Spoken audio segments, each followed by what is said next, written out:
Bonjour à tous, merci d'assister à cette session sur la facilitation d'une transition professionnelle saine pour les infirmières nouvellement diplômées.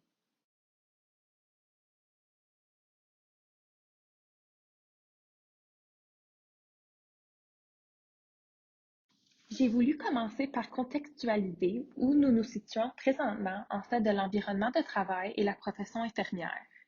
J'ai donc choisi quelques rapports et études récents et importants au Canada, aux États-Unis et en Australie, car c'est dans ces pays que l'on trouve la majorité des travaux réalisés avec les infirmières nouvellement diplômées.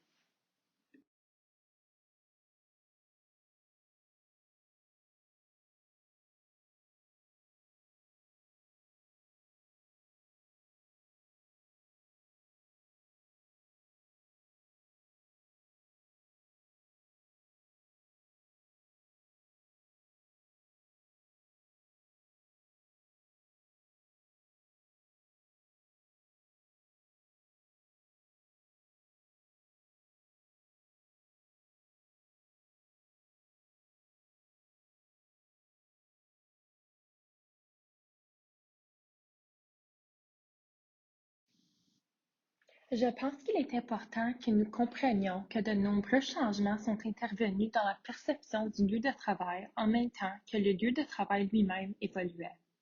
Et je ne suis pas certaine que ces changements aillent dans la même direction. Et je pense que cela fait partie du défi que nous devons relever. Il est certain qu'il y a eu beaucoup de retraits prématurés des programmes d'enseignement préuniversitaires et universitaires dans tout le pays.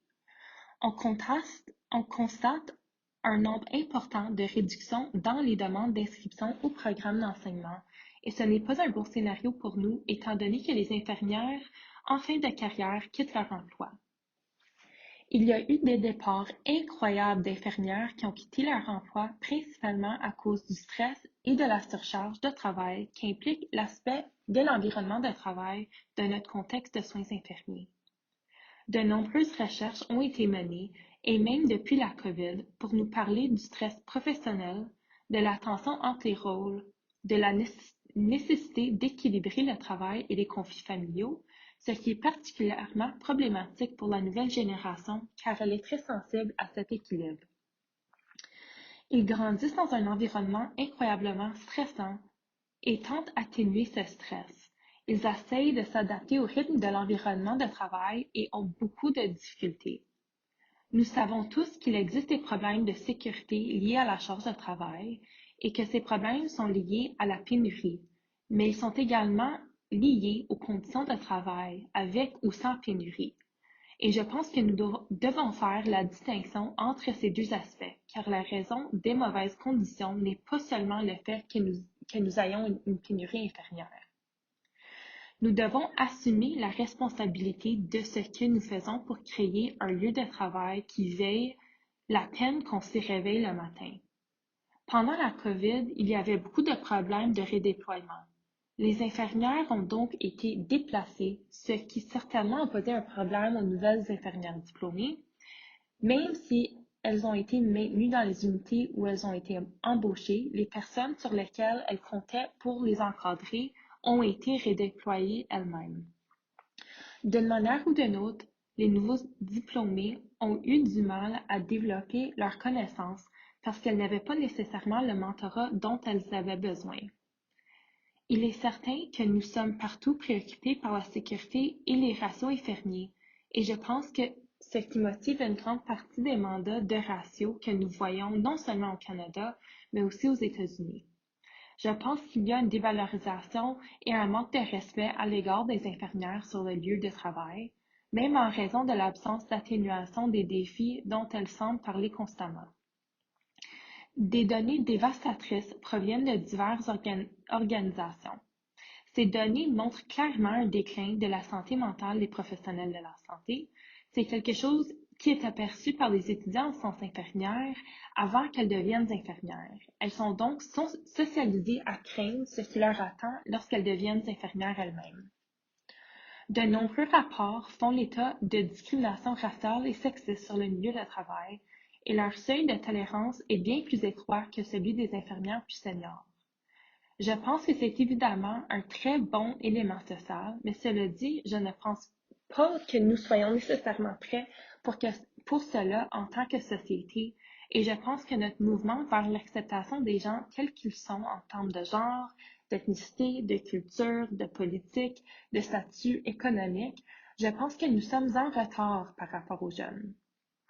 Il y a certainement un décalage entre les données et je trouve pas cela autant aux États-Unis qu'au Canada, mais nous semblons être un peu en retard dans notre compréhension de l'évolution de la démographie des ressources et du contexte. Finalement, on voit également la tendance à privilégier le recrutement au lieu de la rétention infirmière, ce qui est une façon déguisée de ne pas respecter le capital de connaissances qui se trouve déjà sur le lieu de travail. Si vous embauchez quelqu'un et que vous ne vous occupez pas de lui, il n'aura pas l'impression que vous vous intéressez véritablement à son bien-être.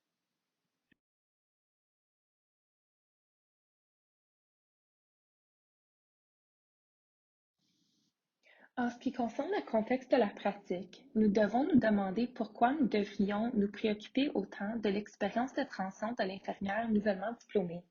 Et je suppose que je commencerai par dire que la majorité des nouvelles diplômées feront leur entrée dans la pratique dans l'environnement des soins aigus, qui est présentement un environnement de travail particulièrement difficile. Les défis en matière de charge de travail se posent principalement dans le domaine des soins aigus, où nous avons moins de contrôle. Les taux d'infirmières qui quittent en début de carrière augmentent et préoccupant parce que nous avons beaucoup investi en eux au moment où elles terminent leur orientation et passent une année en pratique. Et si elles n'ont pas l'impression d'atteindre le but qu'elles recherchent, elles commencent à remettre en question leur décision de travailler dans un environnement de soins aigus. Le stress qui en découle est vraiment difficile à gérer pour eux. Je pense que cette génération n'a pas reçu d'enseignement ou n'a pas suffisamment de temps pour s'adapter au stress de son environnement. Il y a, il y a toujours quelque chose qui arrive et j'ai l'impression qu'ils n'ont pas le temps de s'en remettre. Je pense donc que c'est l'une des raisons pour lesquelles cette nouvelle génération exprime si souvent des mécanismes d'adaptation inadéquats. Il est certain que l'acuité des soins de santé, la complexité clinique, le niveau de chaos ont augmenté de façon exponentielle et la COVID nous a vraiment fait basculer. Je pense que tout praticien soit d'accord avec moi pour dire que ces problèmes étaient déjà présents avant la COVID, mais on pouvait les atténuer, les gérer, y faire face.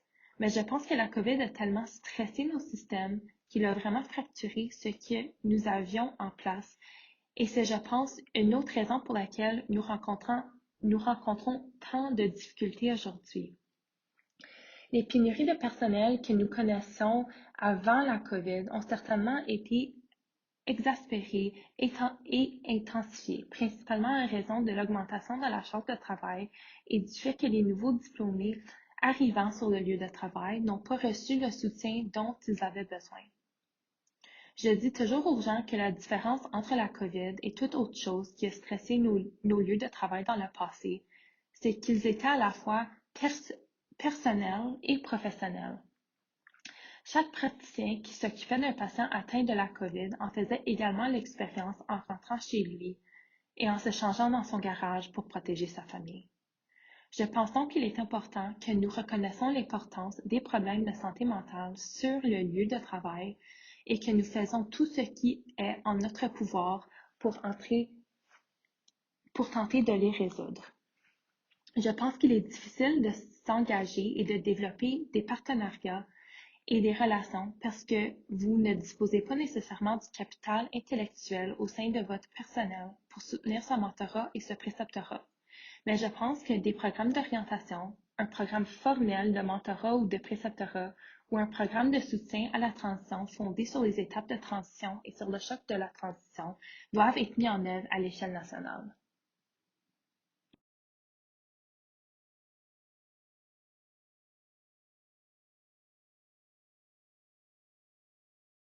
Je fais de la recherche par rapport à cette thématique depuis longtemps, depuis environ 25 ans. J'aimerais penser que beaucoup de choses ont changé, mais je dois dire que ce n'est pas le cas. Et je pense que c'est la raison pour laquelle notre organisme est si important. Nous devons faire quelque chose pour soutenir les infirmières nouvellement diplômées. Les choses n'ont pas autant changé que je l'aurais souhaité et je pense que les choses allaient déjà pas dans la bonne direction. Ensuite, nous avons eu la COVID, ce qui a vraiment été dévastateur. Je pense donc que nous avons beaucoup de progrès à faire, mais c'est une expérience très difficile pour les nouvelles infirmières diplômées à entrer dans la pratique aujourd'hui.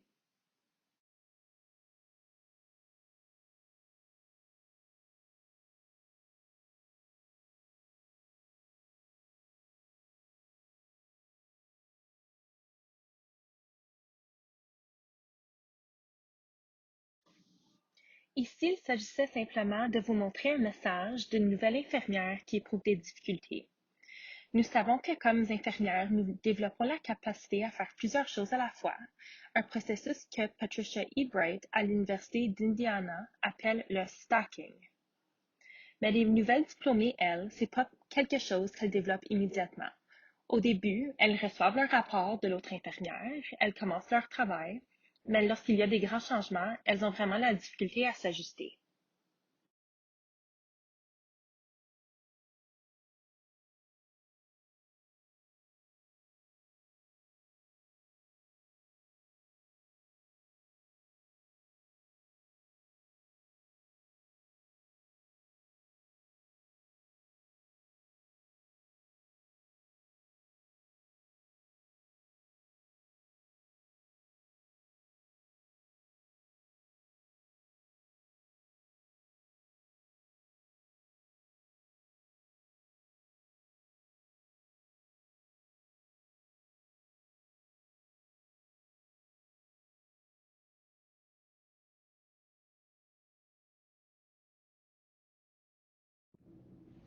Au cours des nombreuses années que j'ai passées à discuter avec des étudiants de l'expérience anticipée de la transition de leur rôle professionnel, j'ai beaucoup appris et je pense qu'ils ont l'impression de ne pas être préparés de manière adéquate.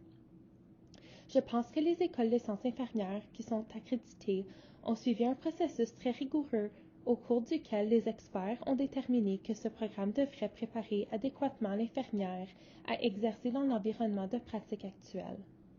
Cela ne signifie pas nécessairement que lorsqu'un étudiant obtient son diplôme qu'il est prêt à entrer dans cet environnement, surtout si l'on tient compte de l'anxiété que les étudiants ressentent aujourd'hui en raison de l'exposition à ces environnements stressants lorsqu'ils sont en stage. Ils se préparent à entrer en pratique, mais ils se décrivent certainement comme n'ayant pas assez de compétences en matière de pensée critique, et c'est une autre chose que j'ai essayé de leur expliquer, qu'ils ont une pensée critique dans la mesure et dans les limites de leurs connaissances actuelles. Mais comme nous le savons tous, la pensée critique est un processus qui consiste à regarder les options, à examiner ces options-là, ensuite à essayer de comprendre quelle est la meilleure option. Être capable d'instituer un processus pratique par lequel vous entrez dans un environnement, vous essayez, et si cela n'a pas fonctionné, vous revenez, vous révisez votre pensée, comme l'a souligné Benner. Et à force de faire cela, votre pratique et votre pensée se développent. Les compétences en matière de pensée critique dépendent donc en grande partie de l'acquisition d'un certain nombre de connaissances, et ces connaissances ne sont acquises qu'une fois que les diplômés se trouvent réellement dans l'environnement de pratique infirmier. Je ne pense pas qu'il y ait assez de temps au baccalauréat pour leur donner toutes les connaissances scientifiques et biomédicales dont elles ont besoin, ou franchement les connaissances communautaires ou relationnelles dont elles ont besoin pour exercer en tant que professionnels. Je parlerai plus tard de l'importance des éléments fondamentaux dont un nouveau diplômé a besoin pour réussir et de la question de savoir si nous y parvenons ou non. L'un des éléments est la stabilité. Les inquiétudes qu'ils ont au sujet de leur pratique viennent de leurs collègues qui leur disent qu'ils n'ont pas assez de temps, qu'ils ont trop de patients et qu'ils ont peur de commettre une erreur et de perdre leur permis de pratique. Lorsqu'il s'agit d'un nouveau diplômé en soins infirmiers, l'idée de s'intégrer au sein de leur équipe est incroyablement importante pour eux.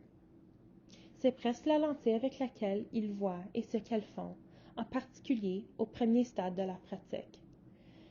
Les nouvelles diplômées se posent constamment la question: si je fais ceci, est-ce que mes collègues vont m'accepter?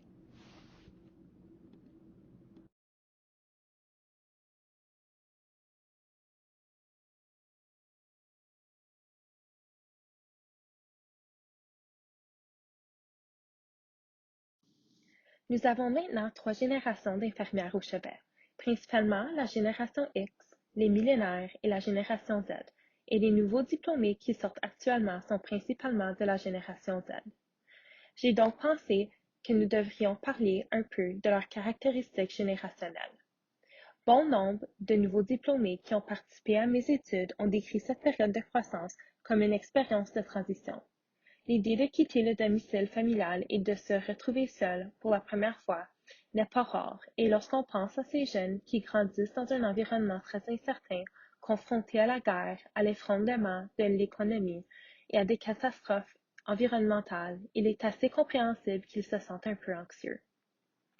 Cela dit, cette situation façonne également leur structure sociale et leur compréhension du monde, et je voulais donc parler un peu de ce à quoi cela ressemble. Pour commencer, ceux qui arrivent sur le marché du travail ont été profondément affectés par la COVID, qui a, qui a peut-être été émotionnelle, physique ou économique. Cette nouvelle génération peut être qualifiée de digital natives, c'est-à-dire qu'elle est ancrée dans la technologie et qu'elle ne connaît pas le monde sans téléphone et sans multiples sources d'informations. Leur point de vue sur le travail est évidemment très important à comprendre pour les infirmières nouvellement diplômées qui entrent dans la pratique professionnelle, mais elles sont motivées par un but, elles sont socialement soutenues, elles sont donc très attentives aux gens qui les entourent et aux relations qu'elles entretiennent avec eux. Ils sont avant tout très orientés vers la consultation et l'esprit d'équipe et souhaitent donc travailler avec d'autres personnes. Contrairement à la génération X qui était plutôt nomade, ils n'appartiennent à aucun groupe particulier. La génération Z, comme les millénaires, aime être impliquée dans des groupes et son acceptation sociale est donc très importante. S'assurer que vous faites des choses pour qu'elles se sentent les bienvenues est très important.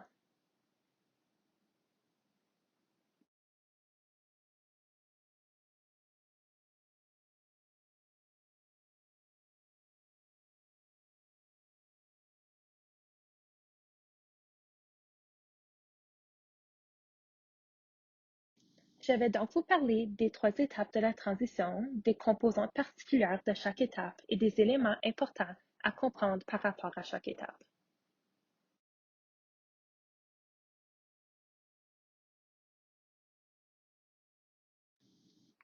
Le choc de la transition est l'expérience initiale de l'entrée sur le lieu de travail infirmier. Il se produit généralement après le début de la période d'orientation.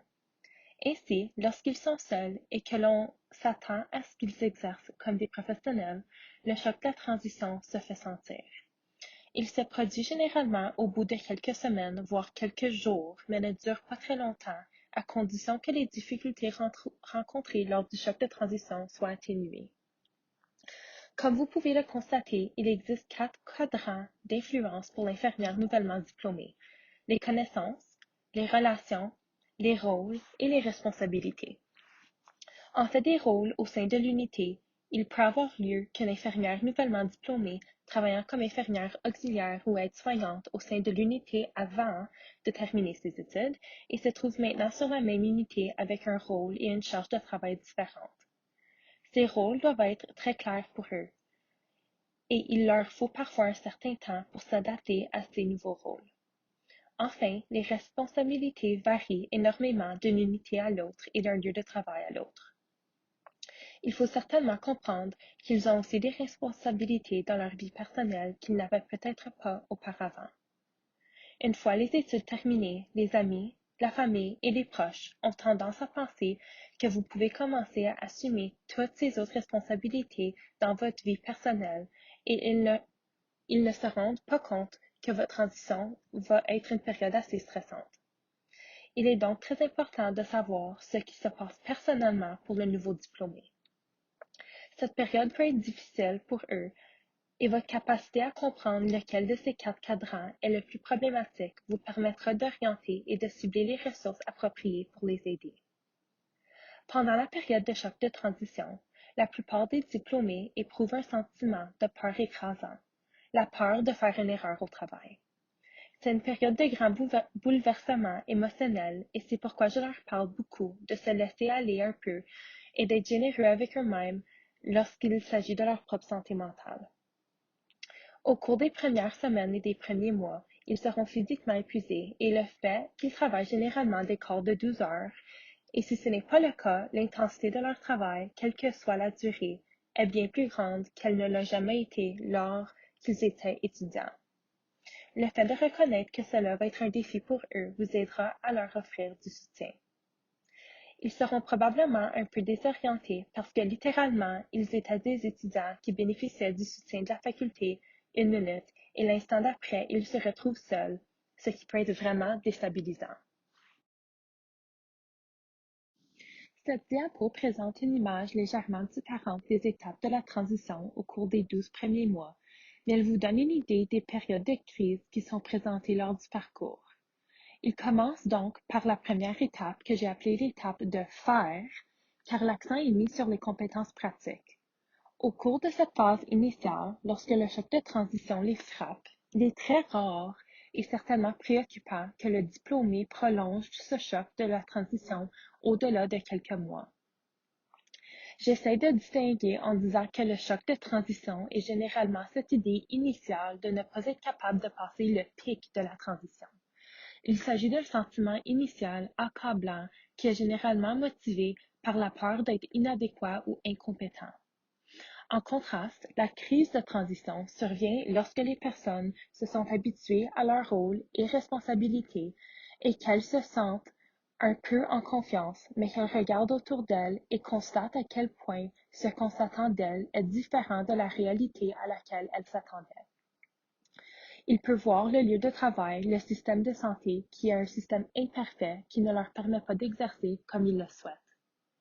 C'est là qu'il faut vraiment les surveiller de très près, car si vous ne savez pas ce qu'ils vivent dans ce moment-là, soit vous pouvez les aider à surmonter la crise, soit ils quitteront le lieu de travail ou la profession.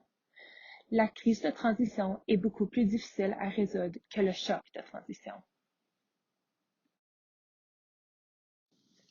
Les deux diapositives suivantes traitent de deux conclusions fondamentales de mon travail au cours des 25 dernières années.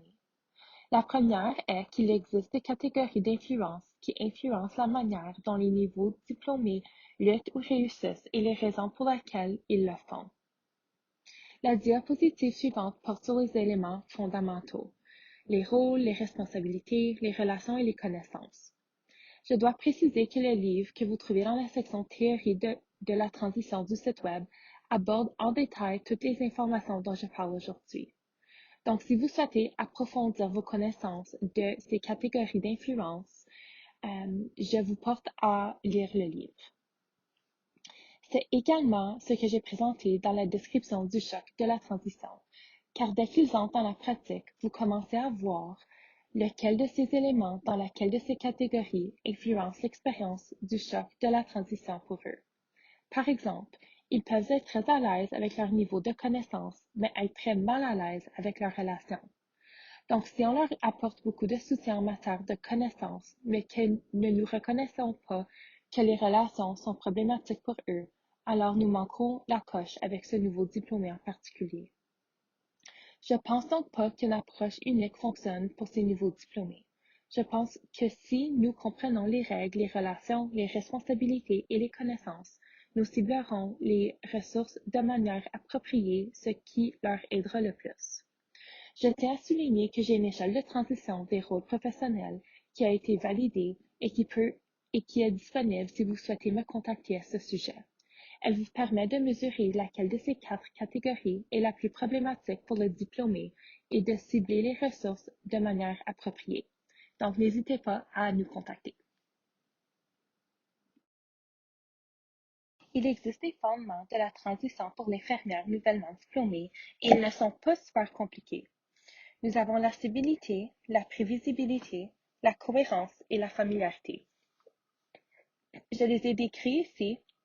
Il est important que lorsque vous réfléchissez à la charge de travail ou même à la situation du diplômé dans un contexte professionnel particulier, vous pensiez aux 4 fondements.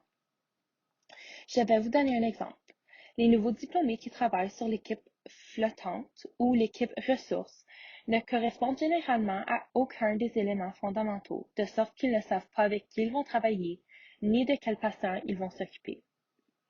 Souvent, la familiarité n'est pas présente parce qu'ils n'ont pas travaillé dans cette unité depuis des mois. Ils connaissent personne et les choses ne sont pas familières. Ensuite, il y a l'incohérence.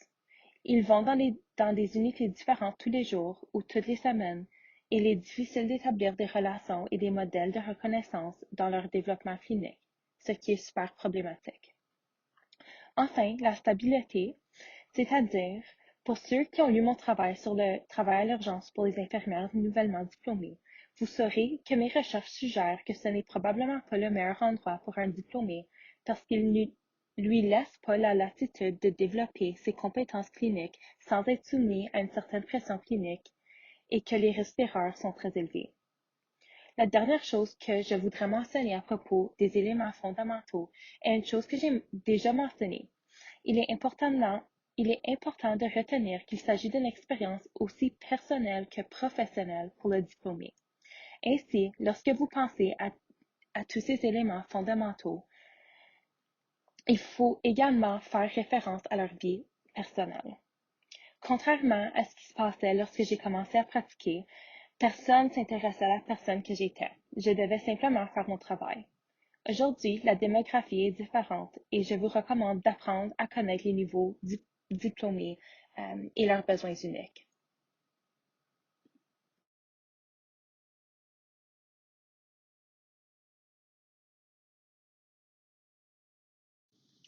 Donc maintenant, nous allons parler des 3 étapes, dont la première est l'étape de faire.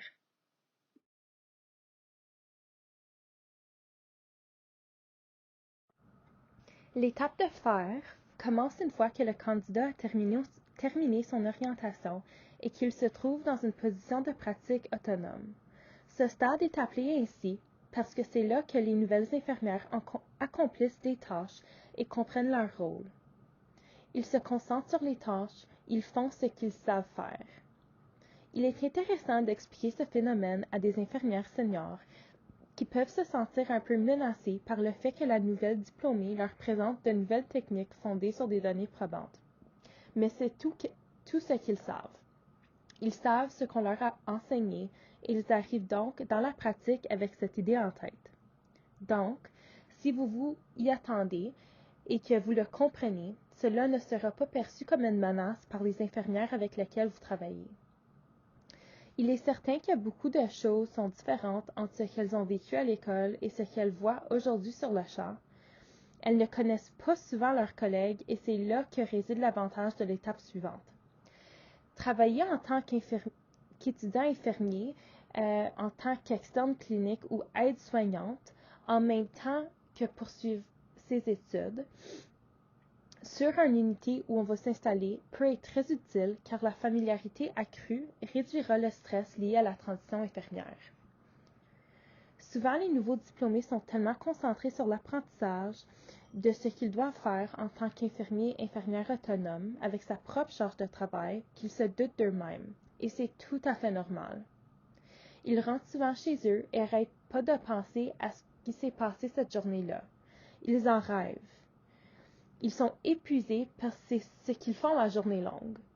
S'ils reviennent sur le lieu de travail à ce stade et qu'ils sont confrontés à toutes les choses qu'ils n'ont pas faites correctement et qu'il n'y a pas de renforcement positif, la probabilité qu'ils se sentent performants diminue.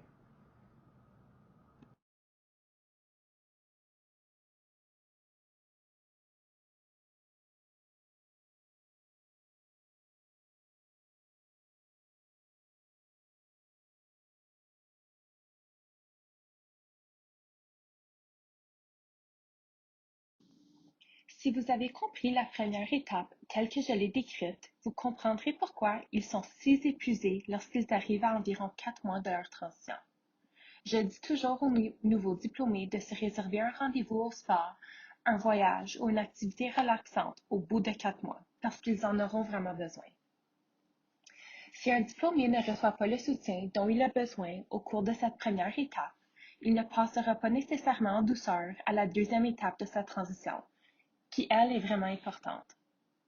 Si tout va bien, lorsque le nouveau diplômé atteint ses 4 mois de pratique, vous commencerez à le voir s'installer, avoir un peu plus de confiance en soi, ne pas être aussi épuisé et même s'amuser. Peut-être qu'il socialise un peu avec le personnel et qu'il s'intègre bien avec leur charge de travail, qu'ils prennent leur pause et qu'ils ne sont pas obligés de rester à la fin de leur corps de travail pour terminer leur documentation. Si ceci n'est pas le cas, voilà des signes qu'ils ont de la difficulté dans leur transition. Encore une fois, le fait d'avoir une conversation approfondie et personnelle avec eux, de leur faire savoir que vous vous souciez d'eux et que vous vous demandez comment ils vont, leur permettra de s'ouvrir et d'accepter de l'aide pendant leur transition.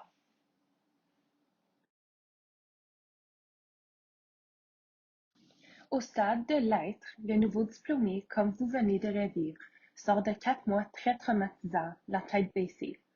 Il fait juste ce qu'il faut pour passer son corps de travail. Il se peut que je commence à me retirer un peu de mon environnement parce que je suis dépassée par ce que je viens de vivre. Je suis complètement épuisée. Et maintenant, ils vont commencer à donner un sens à cette expérience et à leur environnement. Souvent, il s'agit d'une crise de confiance, une crise d'identification entre ce qu'il pensait allait être sa profession et ce qu'il est en réalité dans le système de santé. Ils finissent par comprendre qu'ils doivent trouver un moyen de s'adapter à cette réalité ou qu'ils refusent de justifier les différences et les défis de leur pratique. Si c'est le cas, ils seront probablement insatisfaits dans leur travail et chercheront peut-être un emploi ailleurs. Il faut donc absolument les mettre en contact avec une infirmière senior qui pourra les encadrer et les guider. Il est également très important que les infirmières seniors, les éducatrices cliniques et les directeurs des unités discutent avec les nouvelles diplômées pendant cette période de temps pour les aider à s'adapter à cette nouvelle réalité et de décider de rester au chevet. C'est une période où ils ont vraiment besoin d'une pause et ils doivent être encouragés à ne pas faire d'heures supplémentaires. En fait, il faut les décourager d'assumer des responsabilités qui vont au-delà du travail de base parce qu'ils n'auront pas le même niveau d'énergie qu'au cours de la première phase de leur transition. J'aime toujours montrer cette image et nous avons généralement un dialogue assez animé lorsque je la montre. Mais c'est la représentation parfaite d'une nouvelle diplômée qui était en transition depuis environ 6 mois. Nous voyons la rose à gauche qui représente ce que la nouvelle diplômée pensait de sa pratique infirmière au moment où elle obtenait son diplôme. Ensuite, la rose à droite qui illustre ce que la nouvelle diplômée pense maintenant de sa pratique infirmière, 6 mois après avoir découvert les réalités de sa pratique au chevet.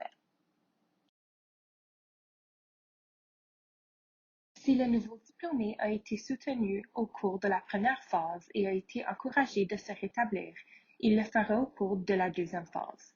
Il passera alors facilement à la troisième étape où l'on commence à voir quel type de praticien il est et où il commence à être capable d'augmenter sa charge de travail et ses responsabilités. Par exemple, une complexité accrue des patients à leur charge. Nous pourrions également envisager de leur donner le rôle de précepteur.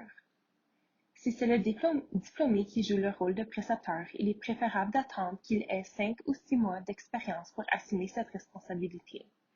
Si vous pouvez attendre jusqu'à ce moment-là, il sera un bien meilleur précepteur parce qu'il est encore dans un espace d'apprentissage et de consolidation, mais il a le temps et l'énergie d'enseigner et de transmettre ses connaissances. Nous voici donc à la troisième étape qui devrait permettre au nouveau diplômé d'acquérir une meilleure perception de lui-même. Ici, vous pouvez également visualiser les sous-composantes de l'étape. Ces éléments sont détaillés dans mon livre, mais ils vous donneront une idée de ce qui se passe pour ce nouveau diplômé et vous pouvez voir qu'il s'agit d'une image plus large. Ils prennent du recul et essaient de trouver une logique dans leur préparation à l'avenir. C'est la première fois qu'ils commencent à réfléchir à leur rôle d'infirmier à long terme et à ce qu'ils veulent faire avec leur carrière. Pour diverses raisons, les diplômés d'aujourd'hui ressentent le besoin de passer à autre chose assez rapidement. Et il serait donc pas surprenant qu'ils décident de changer d'unité ou d'assumer davantage de responsabilités. C'est le moment idéal pour les faire participer, par exemple, à l'élaboration de politiques et procédures de l'unité ou à des activités de préceptorat et à l'élargissement de leur corps de connaissances. Même le fait de les impliquer au sein d'une association professionnelle ou un syndicat contribuera à répondre à ce besoin.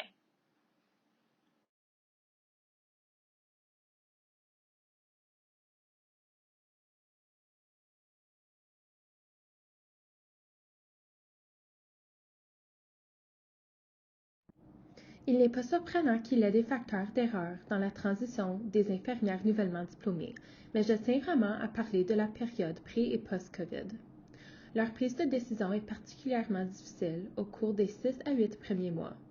De nombreuses données ont été publiées sur l'importance de les placer dans des situations où la complexité et le chaos sont gérables en termes de prise de décision et de jugement clinique. Ils ne peuvent pas envisager de multiples options dans leurs décisions parce qu'ils n'ont pas ce genre d'expérience. La prise de décision dans des situations complexes où les contextes de diagnostic sont multiples peut donc être difficile pour eux en fait de la prise de décision. La prise de décision dans les situations complexes où les contextes de diagnostic sont multiples peut donc s'avérer super difficile pour eux. Ainsi, l'instabilité qui se produit rapidement est difficile pour les infirmières nouvellement diplômées parce qu'elles doivent passer du temps à réfléchir à ce qui se passe et à ce qu'elles vont faire. Marlene Kramer a beaucoup travaillé sur cette idée de multiplicité, de complexité et de synchronisation. Et lorsque je dirigeais les infirmières dans une unité de chirurgie cardio, j'ai vu cela de manière très claire, non seulement chez les nouvelles diplômées, mais aussi chez les infirmières en début de carrière. Lorsque de multiples complexités se produisent en même temps, elles se produisent de manière très chaotique. Par exemple, j'ai 2 ou 3 patients qui semblent avoir des problèmes très complexes et qui ont besoin que je prenne des décisions tout de suite. Ces problèmes surviennent en même temps et je ne sais pas quel patient prioriser. Je ne sais pas quel patient ou quelle tâche je peux déléguer à un collègue. Cependant, le fait de réussir dans cette situation, de commettre des petites erreurs et d'en tirer des leçons par la suite, nous permettra d'aborder la situation prochaine avec plus de connaissances et d'aisance. Les nouveaux diplômés ont souvent peur ou évitent ce genre de situation par crainte de commettre une erreur. Ils pensent qu'ils n'ont pas les ressources et les connaissances nécessaires pour faire face à la situation. Ils pensent qu'ils échoueront s'ils essayent. Gardez donc un œil sur les situations instables dans lesquelles vous placez ces diplômés afin qu'ils soient suffisamment soutenus pour prendre des décisions lors de ces situations-là. Ces situations peuvent être des formidables opportunités d'apprentissage, mais si elles sont trop fréquentes, elles créent un environnement de travail instable pour le nouveau diplômé. Cela se produit fréquemment dans le travail d'urgence, ce qui peut s'avérer très problématique.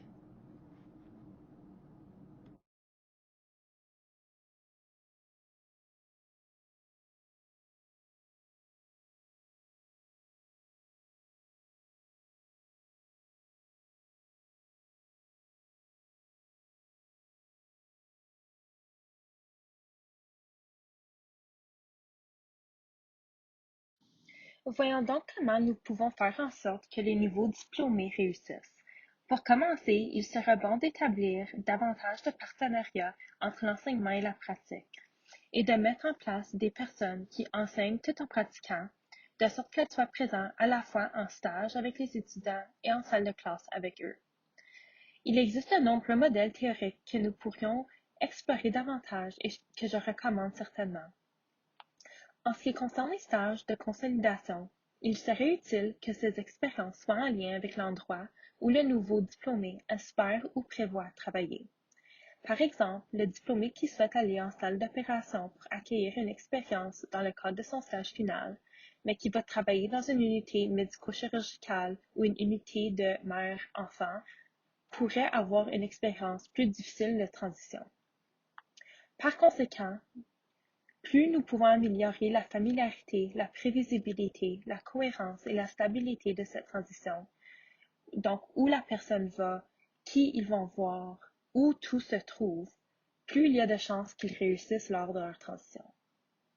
N'oubliez pas que les étapes sont très spécifiques et que nous devons donc contextualiser les stratégies en fonction de l'étape à laquelle ils se trouvent. Le regroupement des stratégies individuelles est ce qui est là et c'est là que je fais référence à l'échelle de transition des rôles que j'ai mis au point et sur laquelle vous pouvez me contacter si vous souhaitez obtenir plus d'informations. Mais comprendre ce que vit chaque nouveau diplômé vous préparera et vous donnera les moyens d'aborder leurs problèmes de manière plus efficace. De nombreux diplômés ont besoin de Les nouveaux diplômés ont besoin de se sentir à leur place. Il s'agit d'un besoin de développement. Par conséquent, plus vous les intégrez tôt et souvent dans la communauté sociale de l'unité, plus ils ont les chances d'y rester. J'ai souvent constaté que plus les diplômés décrivent des unités où ils ne se sentent pas socialement à leur place, plus ils envisagent de quitter l'unité. Mais les unités où ils ont l'impression que tout le monde s'amuse, que tout le monde est connecté et que tout le monde se soucie des autres, c'est là qu'ils veulent rester. J'ai constaté que rien avait plus d'impact sur les infirmières nouvellement diplômées que le mentorat par les pairs. J'ai d'ailleurs institué ce programme lorsque j'enseignais dans le domaine clinique avec des étudiants de premier cycle, et il s'est avéré très efficace. Plus vous pouvez réunir les étudiants pour qu'ils discutent entre eux de ce qui se passe, mieux ils se sentiront et plus ils se sentiront guidés. Il faut être très attentif à leur stratégie de prise de décision, de résolution de problèmes et de jugement critique dans un premier temps, puis augmenter lentement et très intentionnellement la complexité ou le volume des défis auxquels le nouveau diplômé est exposé au cours de la première et de la deuxième étape, tout en essayant d'être très intentionnel à ce sujet. N'oubliez pas que lorsqu'ils étaient à l'école, ils recevaient énormément de rétroaction, puis lorsqu'ils passent à la pratique, ils en reçoivent quasiment aucune, ce qui peut être très difficile pour eux. La rétroaction peut donc prendre la forme de séances de debriefing avec l'éducateur clinique ou le précepteur, au cours desquelles vous examinerez une situation et vous pouvez identifier les choses que vous auriez pu faire différemment. Et bien sûr, je recommande toujours d'alterner la rétroaction, c'est-à-dire de commencer par un morceau positif, puis passer à un domaine dans lequel il faut s'améliorer et de terminer par un dernier brin de feedback positif.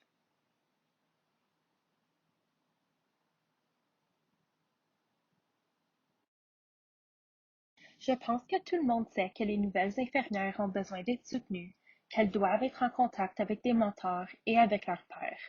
Mais il y a une chose que nous ne reconnaissons pas autant que je le souhaiterais. C'est l'idée qu'elles ont simplement besoin de temps. Ils peuvent avoir le sentiment qu'il est urgent de tout comprendre au cours des premières semaines ou des premiers mois, mais c'est certainement pas le cas. Nous devons leur donner le temps de faire des erreurs, d'être soutenus dans ces erreurs-là, de recadrer leurs pratiques et de recommencer.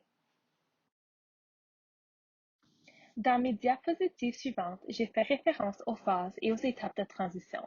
Comme vous pouvez le voir en haut de cette diapo, les étapes sont de faire, d'être et de savoir. Mais il y avait des phases qui parlaient davantage du processus qui se produisait pour faire passer l'individu d'une étape à l'autre, la préparation, l'orientation et enfin la transition. L'intégration fait partie du passage de l'être au savoir et indique que le nouveau diplômé a adopté des pratiques durables en tant qu'infirmier professionnel. Enfin, la stabilisation est le sentiment qu'a le diplômé de ne plus être en transition une fois l'année terminée. Il est important de noter qu'il existe des différences réelles entre les phases et la prochaine diapositive que je vais vous montrer montre l'importance d'utiliser différentes stratégies et approches de mentorat et de préceptorat à l'appui de ces phases. Le cadre que je propose ici permet donc de mieux comprendre ce qui se passe pour ce nouveau diplômé à chacune de ces phases de la transition et comment l'approche de l'accompagnement peut changer. J'espère donc que ce cadre aidera les personnes qui travaillent de près avec les nouveaux diplômés.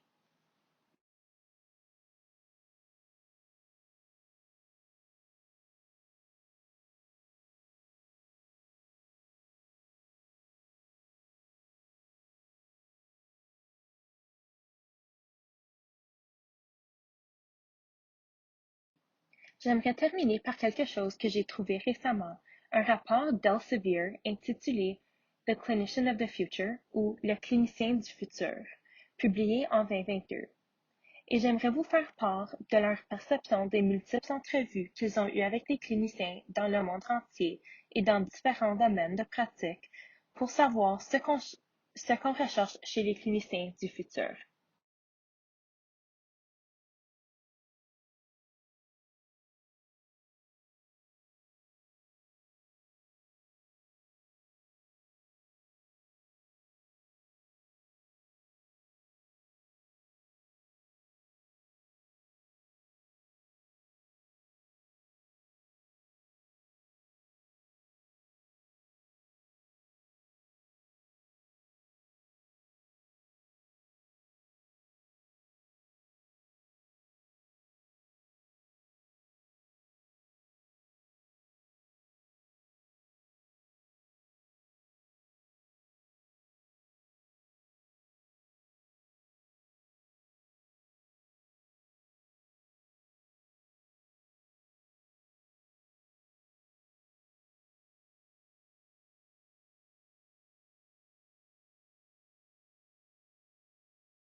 Le clinicien du futur doit avant tout être un partenaire des patients et des familles. Ce processus est extrêmement collaboratif et beaucoup plus mutuel pour le nouveau praticien, et il est important, à la lumière de cela, que nous reconnaissons à quel point les relations et le temps passé avec les patients et les familles est crucial. Deuxièmement, l'accessibilité, en veillant à ce que les systèmes axés sur la santé soient plus accessibles et plus équitables. Ainsi, les lieux de travail eux-mêmes doivent refléter le désir de chacun de vivre une vie plus saine. Si nous n'offrons pas des salles de sport, de garderies et de lieux de détente, nous ne répondons pas aux besoins du praticien le plus récent qui se préoccupe autant de sa propre santé que de celle des personnes dont il s'occupe. Le clinicien de l'avenir se concentre sur la santé globale et il s'agit donc d'être centré sur l'équipe, d'être multidisciplinaire, de s'engager à de multiples niveaux virtuels, numériques, physiques. Par exemple, s'assurer que quelque chose d'aussi simple que la possibilité d'utiliser leur téléphone pendant leur pratique clinique fait partie de leur mode de fonctionnement. Et enfin, l'équilibre entre la maison et le travail, et je pense que cela a été très bien souligné dans toute la littérature sur l'impact de la COVID sur le lieu de travail.